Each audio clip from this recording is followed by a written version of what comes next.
Hello दोस्तों।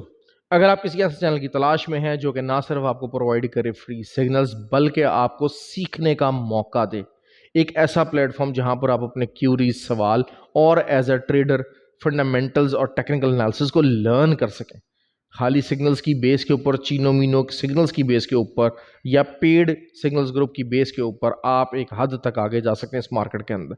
You always need something, some place जहां पर आप चीज़ों को सीख सकें और लर्न कर सकें, तो you are at the right spot.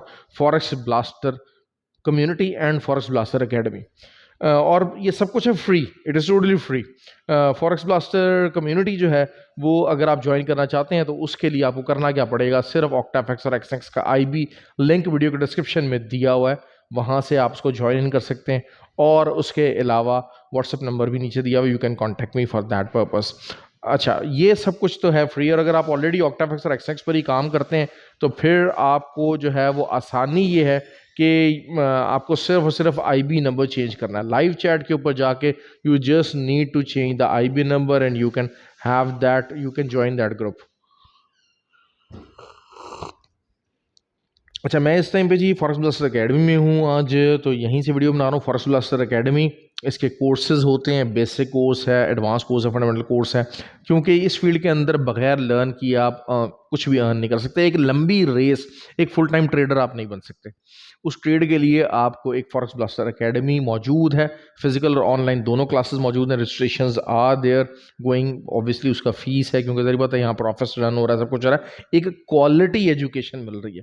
देखें, हर तरह के बहुत बेताशा लोग मेरे पास आए जिन्होंने कहा कि सर हमने कोर्सेज किए हैं लेकिन they were not up to the quality.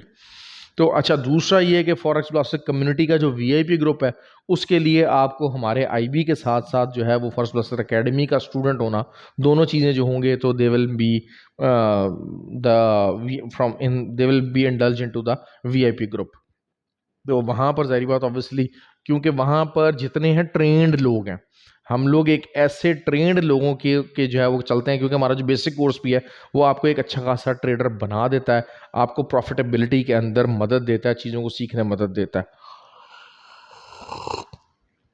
बेतहाशा चीज़ों के ऊपर टीएज और एक एक यूजफुल एनवायरनमेंट। देखिए, मैं हमेशा एक बात करता हूँ कि पहले क्या होता था, पहले आप ऑफिस के अंदर, स्टॉक हाउसेस के अंदर, ब्रोकर हाउसेस के अंदर जाते थे। इंशाल्लाह वो वाला सिस्टम भी यहाँ पर करेंगे।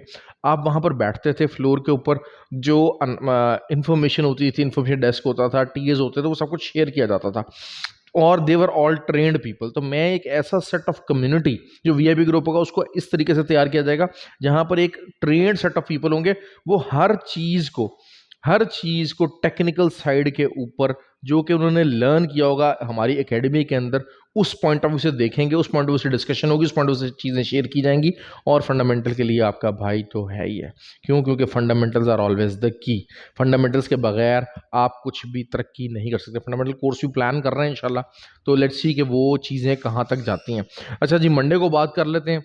मंडे को गोल्ड जो है वही बात है कि 16 से लेके 32 की रेंज, शायद नीचे की तरफ थोड़ा बहुत तोड़ सकता है अपना ये लेवल, क्योंकि ऊपर की तरफ मार्केट जो है वो नहीं कर रही। लेकिन जो, अगर मेरा इस टाइम पे कैलकुलेटर नहीं है, बहुत सारे लोग हमें कहते हैं कि यार वो कैलकुलेटर वाला फॉर्मूला बता दें, तो you will come to know about that formula as well very soon.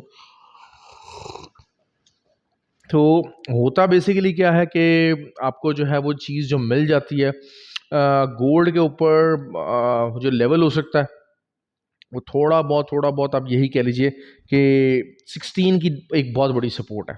14 to 16 it's a good buying area with the SL of 19 और 11। आप इसको कीजिए यहाँ से, मेरे हिसाब से गोल्ड फंडामेंटली भी और टेक्निकली भी बाइंग साइड पर है, और अगर नीचे की तरफ को विक भी जाता है तो it is always a good buying opportunity. देखिए, DXY अपनी मूव चल रहा है, मैंने बहुत अर्सा पहले कहा था जी 106 तक जा सकता है, but DXY is on the roll. तो DXY की वजह से जो भी उसका जो रोल पना है वो नेक्स्ट वीक के अंदर काम डाउन हो सकता है। लेकिन वीकली के पॉइंट ऑफ व्यू से जो वेनसडे है, that is very important. Wednesday को क्या चीज़ें हो सकती हैं, तो वो इम्पैक्ट आएगा। लेकिन मंडे और ट्यूसडे, मंडे का मैं हमेशा बात करता हूँ, देखिए स्कैल्पिंग आप करें, लेकिन स्कैल्पिंग के रूल्स हैं, स्कैल्पिंग के नॉर्म्स हैं। You have to accept the SL.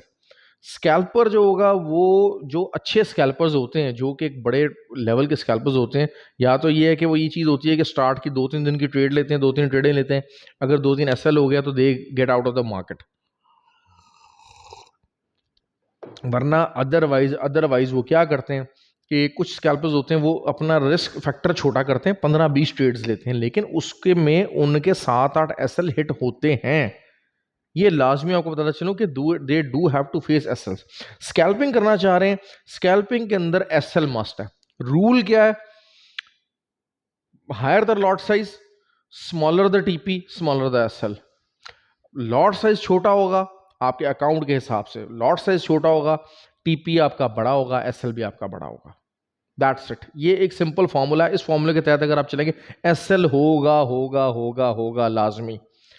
Scalping से ट्रेड स्टार्ट होती है, स्कैल्पिंग के बाद वो चली जाती है 4 आवरली के ऊपर, 4 आवरली के बाद आप कहते हैं जी मैं तो इंट्राडे कर रहा हूँ, इंट्राडे के बाद आप कहते हैं मैं स्विंग ट्रेड कर रहा हूँ, एसएल नहीं लगाते, या आपका अकाउंट जाता है, या फिर जो है वो आप प्रॉफिट में आते हैं, लेकिन 90% जो होता है रिटेलर्स जो होते हैं वो लॉस ही खाते हैं।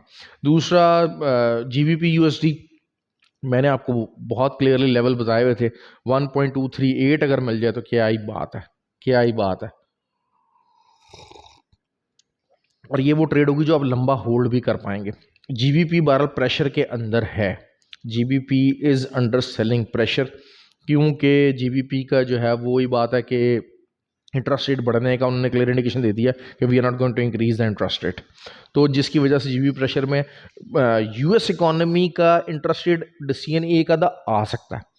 यूएसडी जेपीवाई बाय नहीं कीजिएगा, लेकिन 149 के लेवल पे जा सकता है, बाइंग कॉल नहीं है, सेलिंग है। हाँ, आई होप कि जनाब जो है ना वो कोई बैंक ऑफ जापान इंटरवीन कर दे मंडे के दिन ही, मंडे को या ट्यूसडे को, तो फिर मौज लग जाएगी हमारी। बहरहाल मैंने सेलिंग एंट्री बहरहाल डाल दी है वहाँ पर, ये मैं बताना चलूँ आपको, इस उम्मीद पे कि हाँ ठीक है जी 150 तक भी अगर मार्केट जाएगी तो I will get the result eventually. अच्छा, उसके अलावा क्या चीज़ हो सकती है जी? यूरो है, यूरो बहुत कम मूवमेंट दे रहा है, बहुत कम मूवमेंट दे रहा है। 1.065 is a buying level, that's it.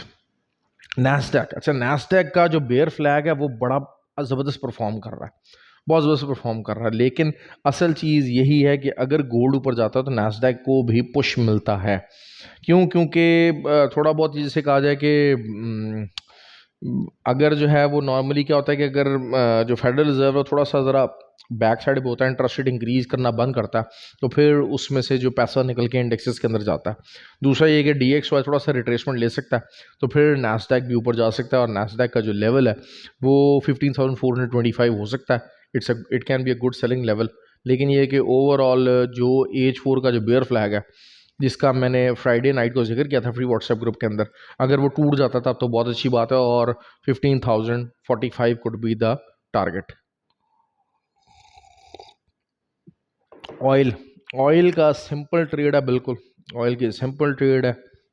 87.5 के एसएल को जब तक नहीं तोड़ता, stay in the selling. 100 पिप्स formula लाजमी रखें, 100 पिप्स को ना छोड़ें। 100 पिप्स पे TP1 है, 10 ट्रेड 0.10 की अगर 2 ट्रेड्स लगाते हैं उसको 5 से डिवाइड कीजिए, एक 100 पिप्स पे कर दीजिए, एक का एसएल ट्रेलिंग कर दीजिए और उसको जाने दीजिए। In the longer run oil को थोड़ा सा डाउन आना पड़ेगा। This is what I am expecting for the oil. चाहे आप जो मर्जी कर लीजिए, ऑयल ने डाउनवर्ड पुश लेना ही लेना है, उसने डाउन जाना ही जाना है। ये चीज़ अपने ज़हन में बिठा लीजिए कि थोड़ा बहुत ऑयल की रिट्रेसमेंट आएगी, बहुत ज़्यादा इस लेवल के ऊपर शायद ऑयल एग्रेसिवली नहीं देखें, क्योंकि देखें चाइना की इकॉनमी जो है वो टर्मोल का शिकार है, यूएस की इकॉनमी वो भी थोड़े से टर्मोल का शिकार है। तो ये चीज़ों को अगर हम देखते हैं फंडामेंटली, तो ऑयल ठीक है एक अच्छा करेगा, but I still consider that these are excellent selling levels. अगर आप इन लेवल्स को अटेन नहीं करते तो फिर आप कब अटेन करेंगे? I don't have any idea about that. XNG की मैंने बात बहुत अच्छे तरीके से की थी। एक्सएनजी इस महीने के अंदर अगर आप 2.62 मिल जाए, that will be something huge, बल्कि शायद 2.68, अब मैं कहूँगा 2.68 मिल जाएगा, so that will be the huge. और आप उसको 2-3 महीने 4 महीने तक जो है वो होल्ड कर सकते हैं फॉर द लेवल ऑफ 4.55 5.35, यहाँ तक लेवल जो है वो अटेन हो सकता है। क्योंकि जो मर्जी हो जाए, यूरोप है उसका डिपेंडेंसी जो है वो उसके ऊपर करता है। बेसिकली क्या रशिया प्ले करने की कोशिश करता है कि रशिया को पता होता है जब उसकी गैस अच्छे महंगे दामों बिक रही है तो वो ऑयल की जो है वो प्रोडक्शन भी स्लो कर देता है, ताकि वर्ल्ड की मार्केट को मैनिपुलेट कर सके। लेकिन टू बी ऑनेस्ट ऑयल की भाई डिमांड नहीं है इंटरनेशनली, वो ये ज़रूर आपको बताएंगे कि यार हाँ जी ऑयल हमने कम एक्सपोर्ट किया, और यूके के अंदर जो है वो शिप टू शिप जो है वो ऑयल की मूवमेंट वो बहुत कम रही, ये रही। तो क्या चीज़ ये शो कर रहा है? ये शो कर रहा है the demand is not there. Supply की तो हम देख रहे होते हैं, अच्छा सप्लाई कम रही है, अच्छा सप्लाई कम रही है, बेचा कम है। भाई क्यों बेचा कम है? डिमांड कम है। That is the main reason कि डिमांड और सप्लाई के अंदर जितना मर्जी सप्लाई कट डाउन करते जा रहे हैं, कट डाउन करते जा रहे हैं, गैप आ रहा है due to world economy. World economy is in the recession. ठीक हो गया जी, काफ़ी चीज़ें सब कुछ डिटेल। अच्छा सिल्वर, हाँ सॉरी सॉरी, सिल्वर आजकल बहुत हमारा फेवरेट बना हुआ। 2.85 का area, sorry 22.58, 22.58 is the S L. इस एस एल के बाद देखें, क्योंकि जरी बात है जो सिल्वर के ऊपर ट्रेड करते हैं उनको पता है कि पिप्स भी बहुत ज़्यादा होते हैं, एस एल भी बड़ा होता है, लेकिन टी पी भी बहुत ज़्यादा बड़ा होता है, बहुत वॉलेटाइल है, लेकिन मुनाफा अखीर। सबसे पहली जो इसकी रेजिस्टेंस है वो वही है 2.85 की, और फिर अगली 22.85, और फिर 22.58। ये दो इसकी सपोर्ट्स हैं, यहाँ से आप इसको बाय कर सकते हैं। 23.15 को इसने ब्रेक करने की कोशिश की, फ्राइडे को नहीं कर सका, मंडे को कर देगा, बता दूं आपको बात। Same is the area I am expecting के गोल्ड ने भी कल ट्राई किया था। अब लोग ये कहते हैं ना सर क्लियर डायरेक्शन बता दें। गोल्ड ने ट्राई किया था 28 को तोड़ने का, नहीं कर सका। मंडे को मंडे नहीं तो Tuesday it should do that, it should do that. Okay जी, ख्याल रखें अपना, और वीडियो को लाइक और कमेंट ज़रूर किया कीजिए। It's always a big motivation. Thank you very much and enjoy the weekend.